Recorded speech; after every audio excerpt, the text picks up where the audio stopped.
everybody. Welcome to Navel Gazing, the Valley Indie podcast. My name is Eugene Driscoll. For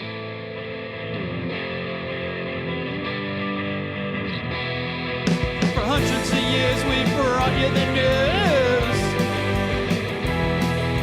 For the info we give So today is what? you. Wednesday, January 4th, 2022. Coming from you again from the basement, an undisclosed location in Derby, Connecticut. We already have a comment up. Let's see what that's going on. Oh, that's me. Oh yeah, this is kind of newsworthy here. During this broadcast, you can support my page by sending stars, a digital gift that helps me earn money. What is that, you ask?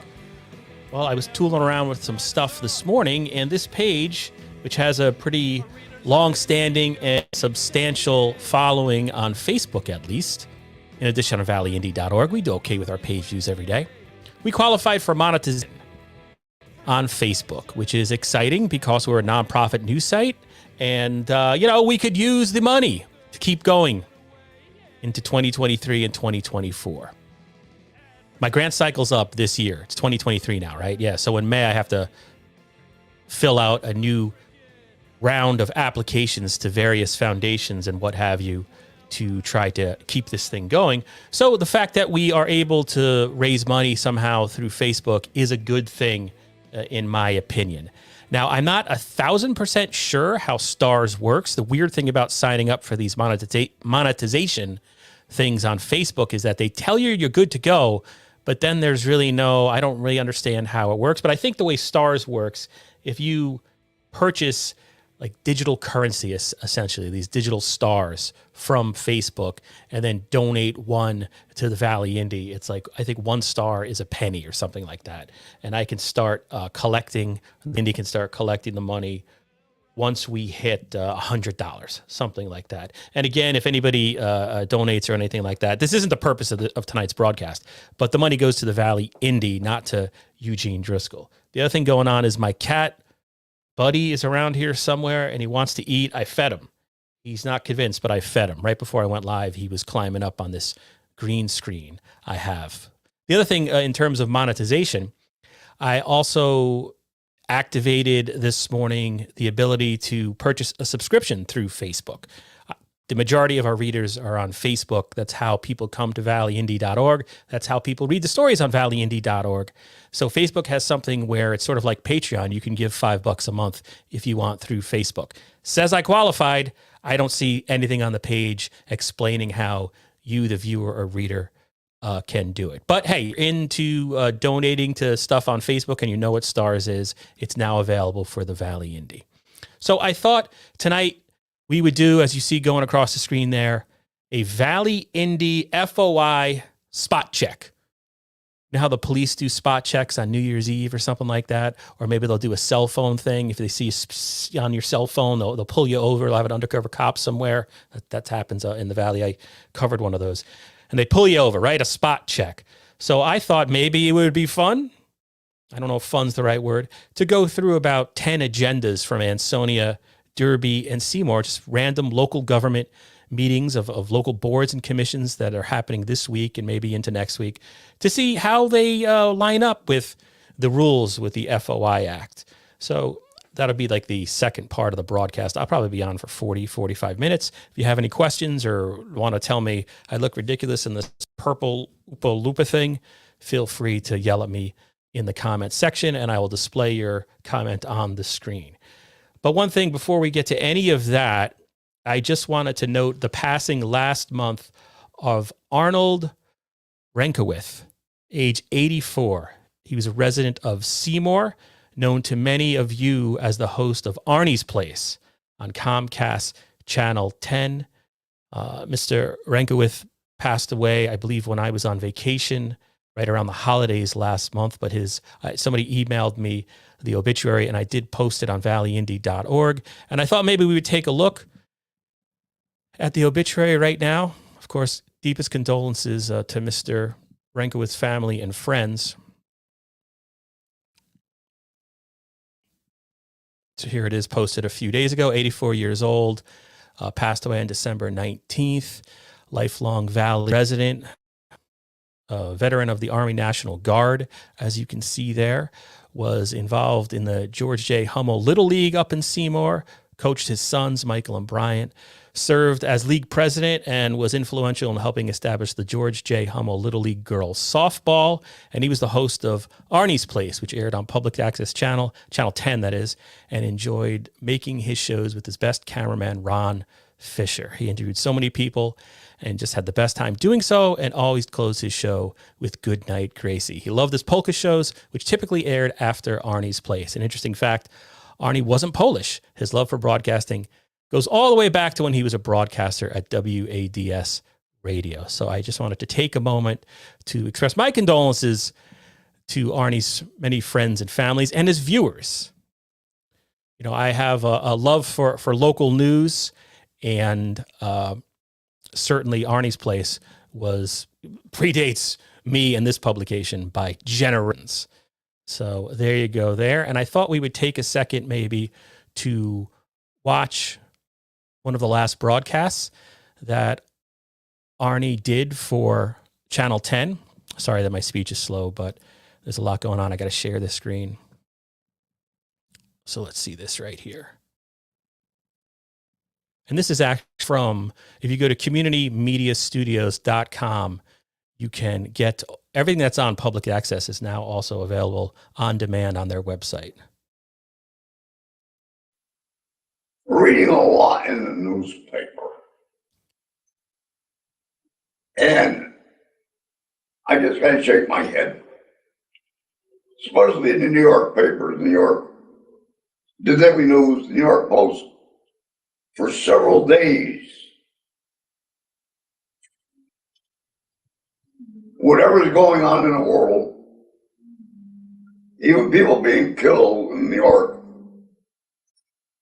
the front pages have been all about this divorce hearing between Johnny Depp and his wife.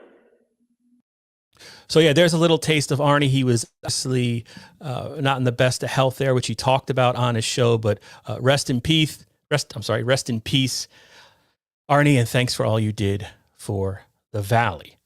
Another thing I wanted to talk about real quick is Mike Connetcticut, the Niche Derby resident.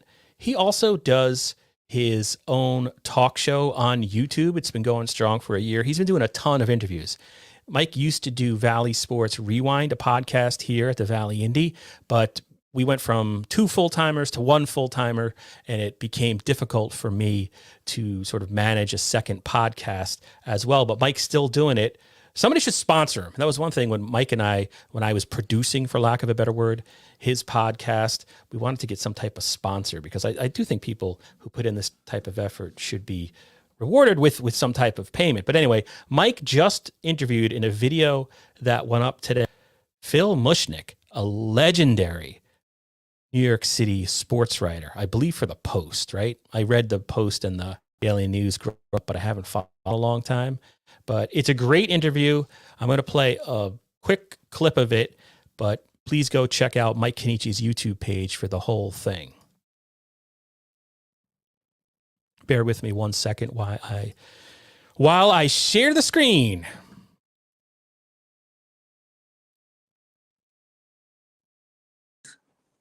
But I still don't know what I want to do for a living.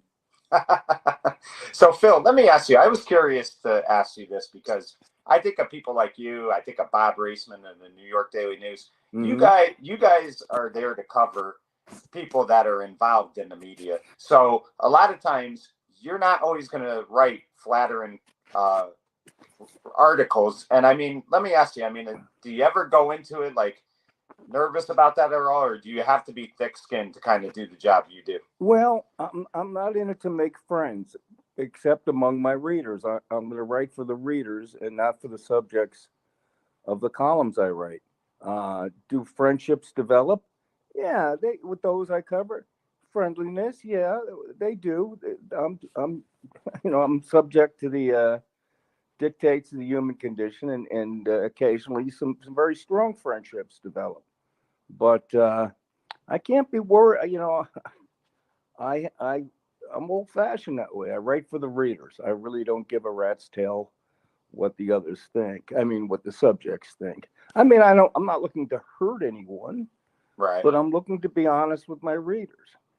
Right. And Phil, one thing. Anyway, I thought that was an old school take that you don't hear as much in this digital age.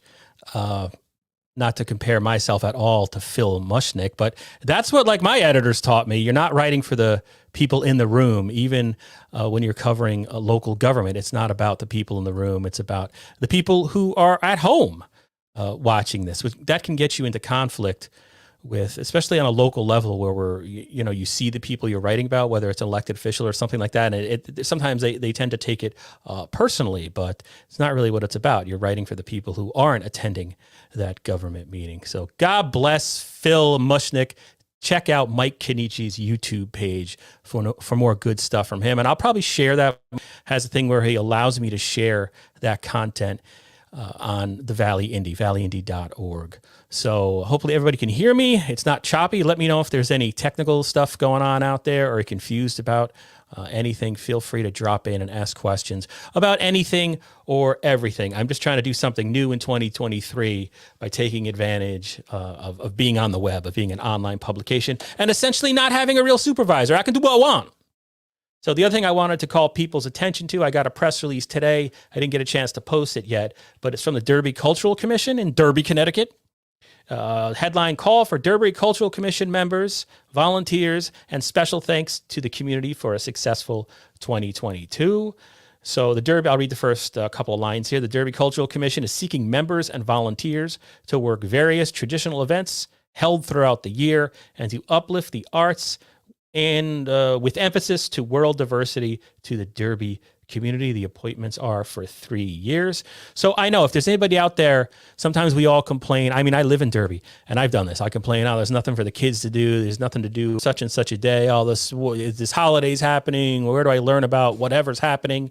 And if you want to make a difference in Derby, I would suggest getting in touch with the mayor's office, calling up Fran Pepe, it says so here at the end of this press release, and throwing your name into the hat, throw your name into the ring to get involved with the Derby Cultural Commission. If you want to make an immediate impact on the community, you can help plan events and help out and volunteer and all that good stuff. And it's a good way, I believe, as an observer for like 24 years now, a local government in New York and Connecticut, it's a good way to get your feet wet and see how local government works. It's really people powered at the end of the day.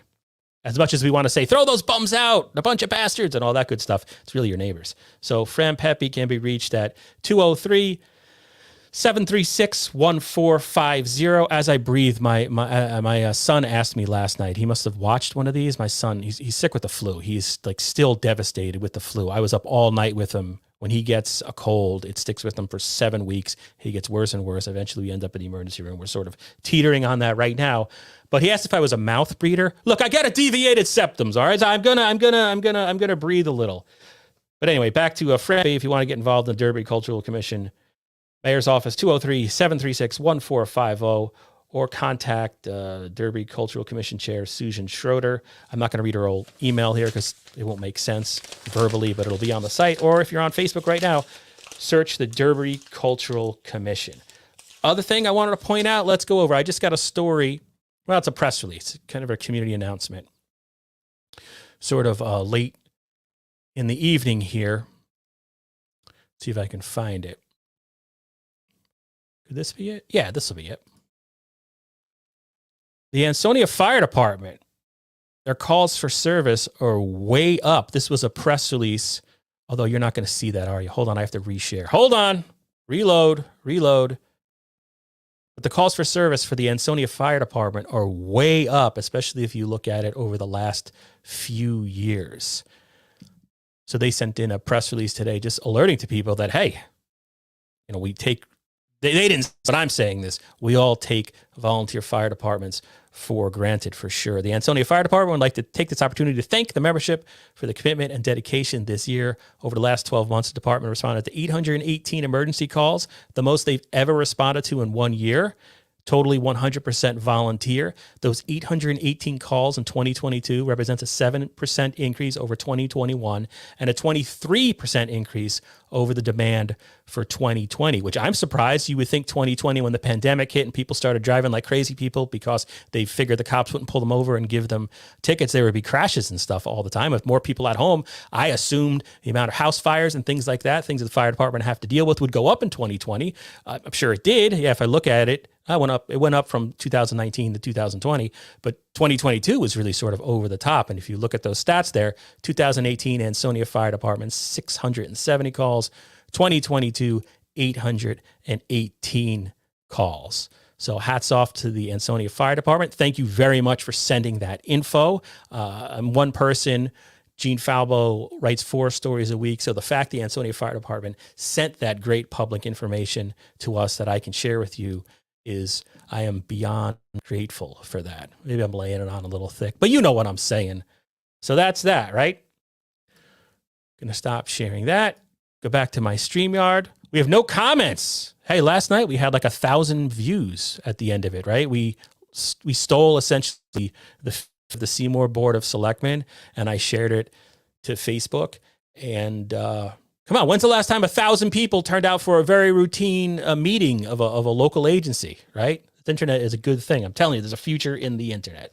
So, all right, so now on to the Valley Indy FOI Spot Check. FOI stands for the Freedom of Information. We've been on the air for 16 minutes, by the way. If you're just joining, I'm Eugene Driscoll of valleyindy.org, nonprofit online news site covering Derby, Ansonia, and Seymour in Connecticut's wonderful lower Naugatuck Valley. So I was going to use the municipal websites of our various governments to sort of wander into these municipal meeting agendas for the city of Ansonia, city of Derby, and the town of Seymour to see whether they comply with the state's Freedom of Information Act. Talking about the specific agendas, how they're listed, how they read, what's on the agenda or what's not on the agenda. The caveat, and this is a strong caveat, is that I'm not obviously a member of the FOI Commission. So any statements I make about any document, it's just my opinion and my opinion only, albeit based on 24 years of reporting. You know what I'm saying? Also, the FOI Act in Connecticut, my experience, and again, this is just me talking here, it's kind of toothless. I mean, that's just demonstrated by the fact I submitted an FOI request to the city of West Haven last year. It was ignored for 134 days. So I filed a complaint, like all citizens can, to the FOI Commission saying, hey, this government is completely ignoring me for important, basic information about how taxpayer money is or was being spent. And West Haven said, oh, yeah, we forgot about that. And the FOI Commission gave them less than a slap on the wrist. So the FOI Act, I think, in Connecticut can be a frustrating thing, especially if you're like a little old. I mean, if you're Hartford Current, that's a different thing. But Valley Indy gets a complaint. I don't know, or we file a complaint. I don't feel like it carries the same weight, even though we're obviously better. So what I did here, and we'll go through them pretty quickly, I pulled about 10 meeting agendas just to see, how it looks like in terms of the FOI Act. One thing off the bat, a lot of times you'll see in our local governments executive session, and it's just telling the public, hey, we plan to meet in executive session. But they'll fail to, what are you meeting about? Just because it's executive session doesn't mean it has to be, although the public can't go into that part of the meeting, doesn't mean we don't have a right to know the topic. Lawsuits. Sometimes people get elected to boards and they think lawsuits means that like one of a big gun from Bugs Bunny back in the day comes down and you can't say anything about it. Not true. Lawsuits are public documents. Anybody can walk into any courthouse in the Valley and look up, or you can do it online. You don't even have to leave your couch. You can look up who's being sued, what's going on. So when they say litigation, it's not against the law to list the exact case on there. So some of this is going to be, there's the FOI Act, a letter of the law, and then there's the spirit of the FOI Act, whether the information provided on an agenda gives you, a member of the public, enough to know what's going on, right? Because the purpose of an agenda is just to be like, hey, this is what we're talking about tonight. You know what I mean? These are the discussion topics. They're supposed to be written, again, going back to Phil Mushnick, the legendary sports writer for the New York Post, media critic for the New York Post. An agenda isn't written for the townships, it's written for the public. It's supposed to let you know what's going on, not the people in the room who already know what's going on. And that's why sometimes you'll see agendas, they're real sort of inside baseball. All right, that's my 2 cents there.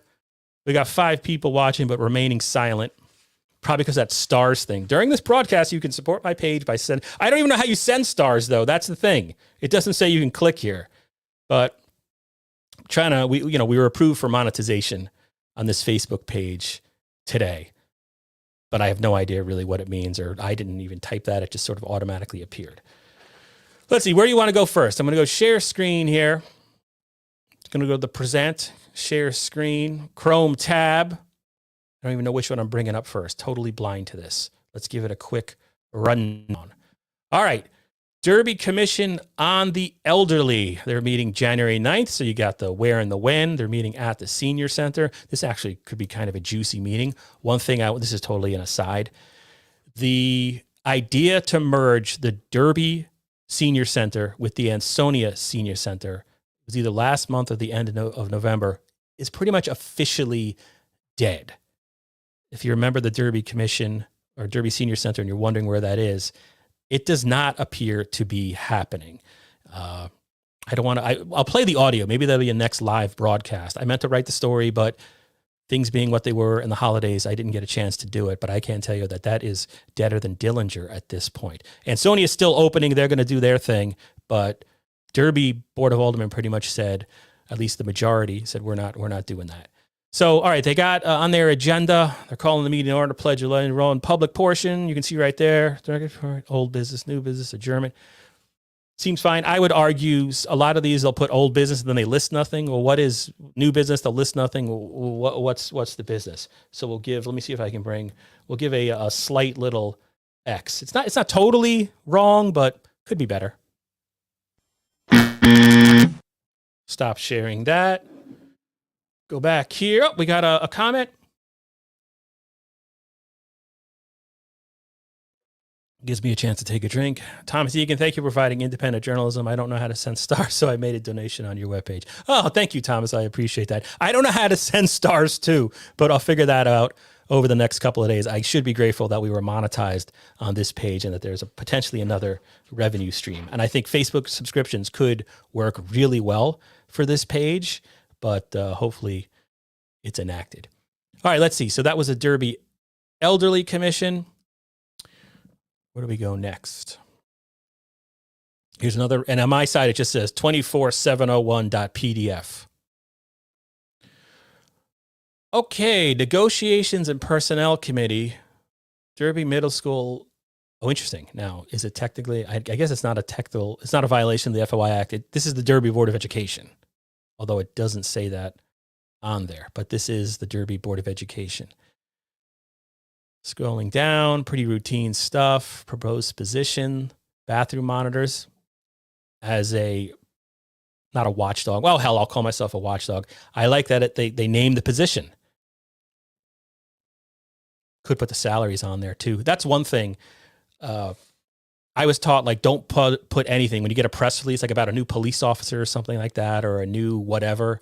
Don't publish it unless the town provides you with the salary, because that's obviously what we're paying. That's the taxpayer. That's I could argue that's probably the most important information, since the public has a right to know. Cities have gotten away from that, and because the press is dying, you see, I even fall short. I'll just print it because I'm trying to keep up with the flow, but you could put what the dollar amounts here is. You could argue that's more important than the position, I guess, to an extent. So that's that.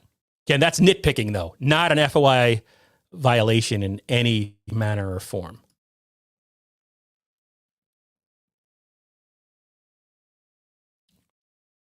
Go to another one here. I always have to go back. Let's see. I don't think I did this one. This is 24, 27. This might be another Derby one. Let's see what this is.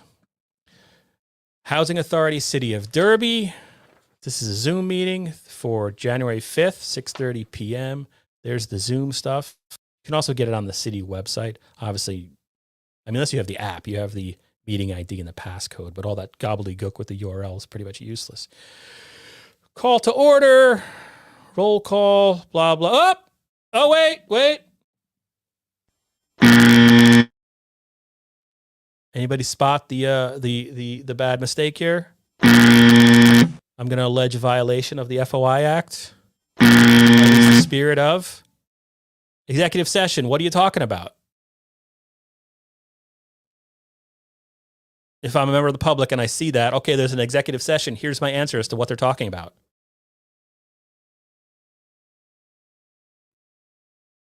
Also, they spelled executive session wrong. All right, so that's that. Hey, we found one. We got one dinged. I'm not happy about that, but you'll see that a lot, I think.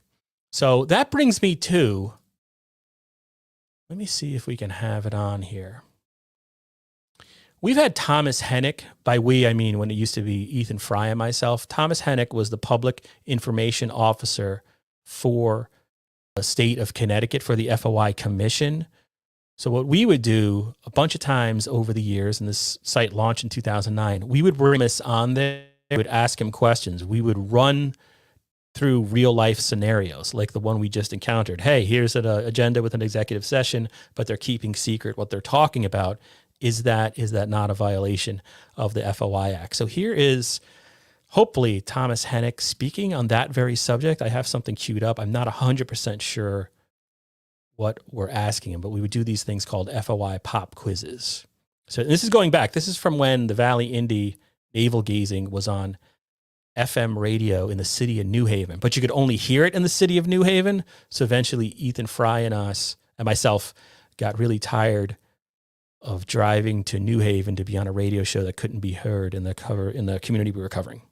But we don't. All right. So, all right, first question. Here we go, Mr. Hennick. I'm on a town commission. I file an agenda for a meeting. The last item on the agenda reads executive session personnel. Is this a proper notice of that executive session? No, 1,000 times no. That's an easy one. Not only has our commission ruled on that, the matter's gone to court a couple times, and things like personnel, litigation, pending matters, things like that people like to throw out there. It's just not enough.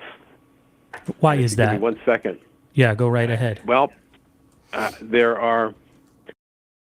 I'll pause for 1 second. In that question, I actually went through a scenario that had slightly more information than that Derby Housing Authority agenda had. And I don't mean to pick on the Derby Housing Authority. None of this is meant to pick on anybody. I am completely aware that these are volunteers. I understand that. But, the law's the law. I'm just pointing this out because we learn, right? So my scenario to Hennick back in the day was executive session personnel matter, because that's a big way to, you don't want the public to really know, just slap a personnel matter on there. But Hennick is saying, nope, 1,000 times no. It's funny you should ask that question, because I answered an email to somebody today, another journalist who's also struggling with this, because he's not getting what, so his question was, is just personnel too vague? And so I picked up randomly from one of many decisions, and I'll read you this. Okay. This is from a commission decision from a couple of years ago.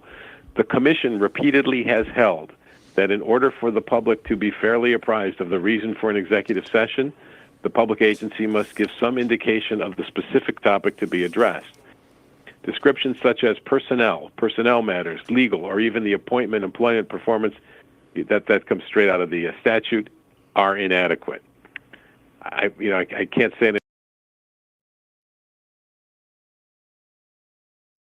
Hey, from Tom Hennick's mouth to God's ears and your ears. If you're ever perusing agenda and it just says executive session, or it says executive session personnel, or it says executive session pending litigation, you have the right, according to the FOI public education officer, to know more information.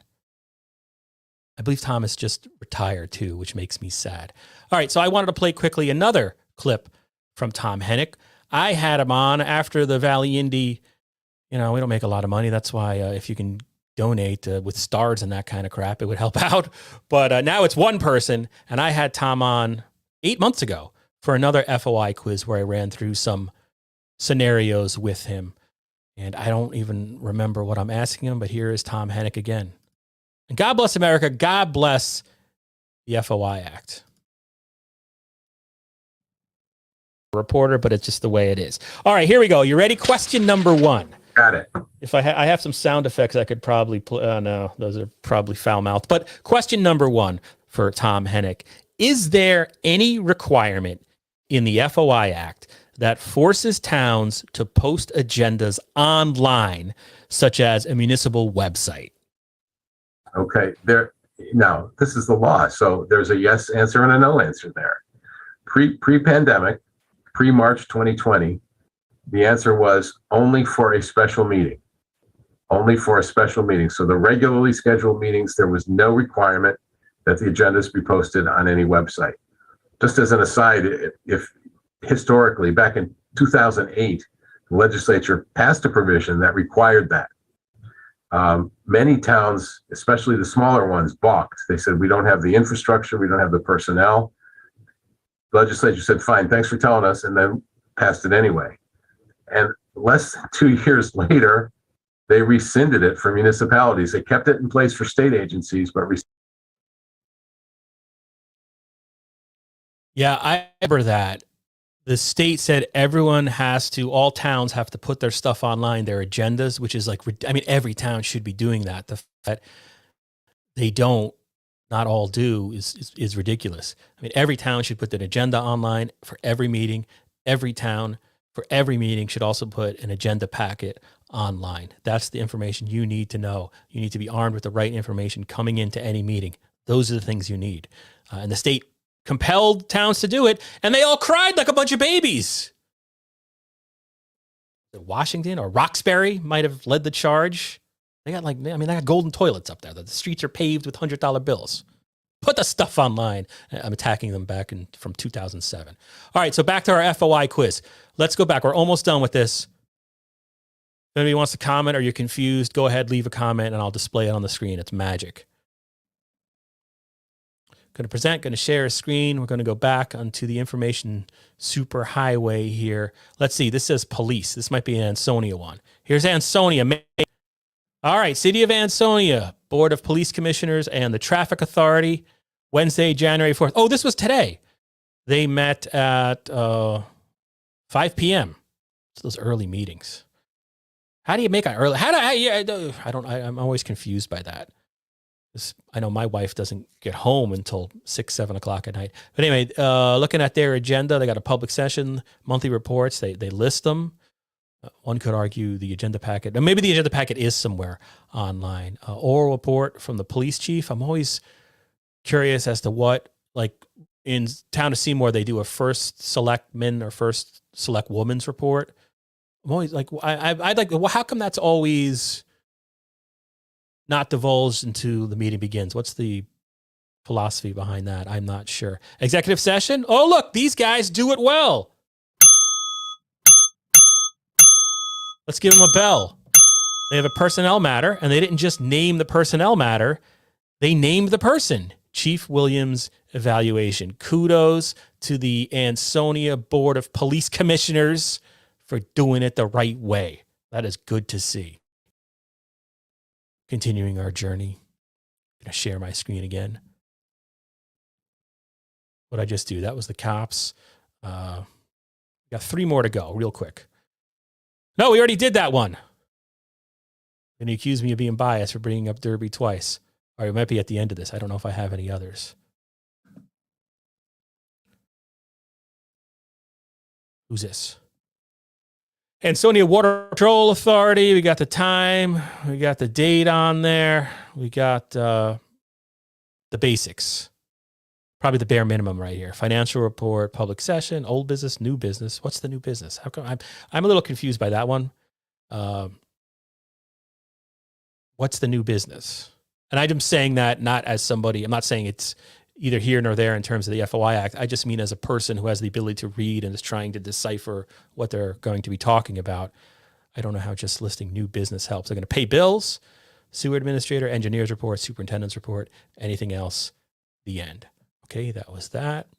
Again, in compliance with the FOI Act as far as I know, because the FOI Act isn't much. It's minutes for the FOI actually like drool on a piece of paper and sign a name, and that's under state law considered proper minutes.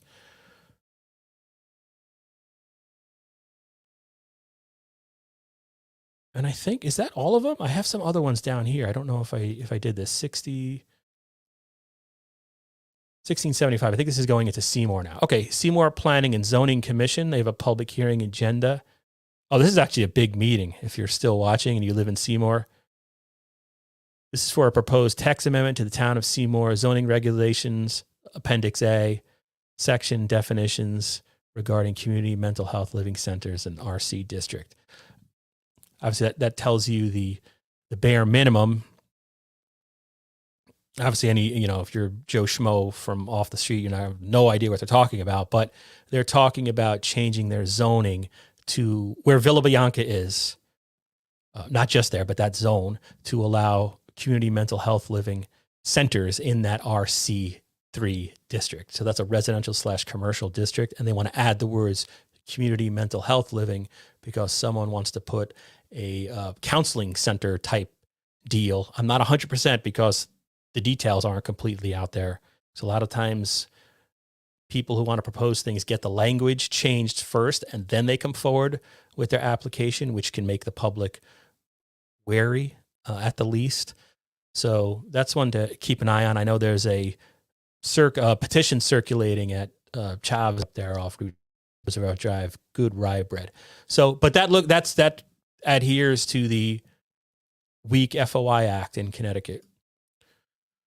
Stop sharing. So overall, we only found one clear bad, the Derby Housing Authority. All the other ones in this kind of random sampling, they all look good. Could be better, but in terms of the low bar that is the FOI Act, they're good. Seymour Zoning Board of Appeals, public hearing, 25 Progress Drive. Okay, it's on a property, 25 Progress Drive. For a second there, I thought that's where it was going to be held.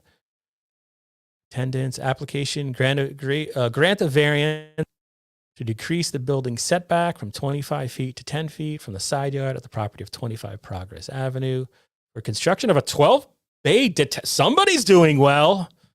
No, I'm just kidding. I think that's Larry Janeski's complex up there. He's making some alterations to his property, I believe, based on that.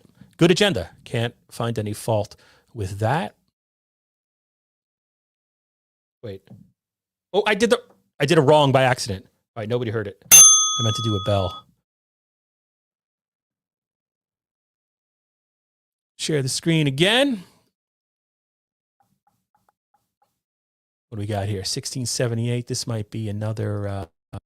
Okay, housing authority. So we had one housing authority get a. And now we're going to see if the housing authority of Seymour can get a. Okay, January 3rd. Wait, what? What? I've never seen this before on an agenda in 24 years. The 1044th meeting, a regular meeting of the Seymour Housing Authority will be. I like that it's the 1044th. I mean, what is that's pretty good. That's like Shawshank Redemption when they're counting down the time till they get released. So January 4th, this was today, multi-purpose second floor, Zoom, but with the gobbledygook no one can use. But they also have the meeting ID passcode, which is a lot easier. Roll call, public comment, meeting minutes, bills of communications, executive's report. Yeah. Again, it's, it doesn't go beyond, but it's a perfectly legit agenda according to the Connecticut Freedom of Information. So I think that's all I'll go through. Those are, overall positive. I got to say, overall positive. Now, some things complicating the matter is that this week it's a slow meeting week. And so we're seeing sort of the lesser boards. But then again, the lesser boards are the ones more likely, based on my experience in checking out these things in the Valley before, they're the ones most likely to have mistakes on there, like a board of recreation. It might not be the town council checking that over to make sure it's to the letter of the law in terms of the FOI Act, compliance with the FOI Act. So that's really all I have. It's been I've been on for about 40 minutes. That was a quick one. Not a lot of viewers and or comments on this one, not compared to the previous nights, but that is perfectly okay. Adam says, yeah, Adam, this is something I have to figure out. Thank you very much for your question. Thank you. I mean, you being here, I do appreciate that as well. So today, I filled out the paperwork in terms my name, my boss's name, our federal tax ID, all kinds of stuff to qualify to monetize this page. And so one of the things I get is called stars. Now, what's confusing is I've been granted access to stars and subscriptions. Exactly. I thought it would just something would pop up and it would say, here, donate a star. So I'm going to have to figure this out. My guess is that I can provide a link, and it's sort of like it's a digital currency. I don't know how much I'm going to go pushing stars because it seems a little uncomfortable, but like you buy $5 worth of stars and then you can then donate that to the Valley Indie. And if I get 100 stars or $100 worth of stars, I can begin collecting. You know, that's the amount it has to accrue to. It sort of sounds like a pyramid scheme, but I mean, it's all over. I know much bigger media entities do it, but that's stars. The one I'm sort of more excited about, but again, I qualify for it. It said I was approved, but I don't see it anywhere, is subscriptions. I think that on Facebook could be a very good revenue stream for the Valley Indie, since this is where our readers and listeners and viewers are. And that's a thing where if you want to give $5 a month to the Valley Indie, you can do it through Facebook and they don't take a cut of it at all. So that's the long and the short of it with stars. That message is there. So now at least I know I have been approved, but I have to learn out. I thought another thing would appear saying click here to do it, but maybe I have to in the back end press some kind of. I am sort of really confused with all the different, the back end system of this page on Facebook is just really like channel dashboard, the Meta Business Suite. And it's like, what's the difference between those two things? And then I have settings. So what's the difference between all those things? And then some of them I can get to what I'm trying to find and others I cannot. So I'll figure it out. So that's it. The other thing I think I can do is take phone calls. I could try it right now. Nah, I won't do it. But I can start to take phone calls. I'm just not 100% sure it'll play smoothly through the computer. So we could even do a live call-in show at some point. Ethan Fry and I, back when Ethan worked for the Valley Indie, he now works at the Connecticut Post. We did it a couple of times. I mean, here's the truth. We would go down to, what was it, JRB's, for happy hour. And then we came back and we just set up the phone line, a literal landline, and people called in. And then we just held the microphone to the speakerphone and we had conversations that way. And I thought that was great fun.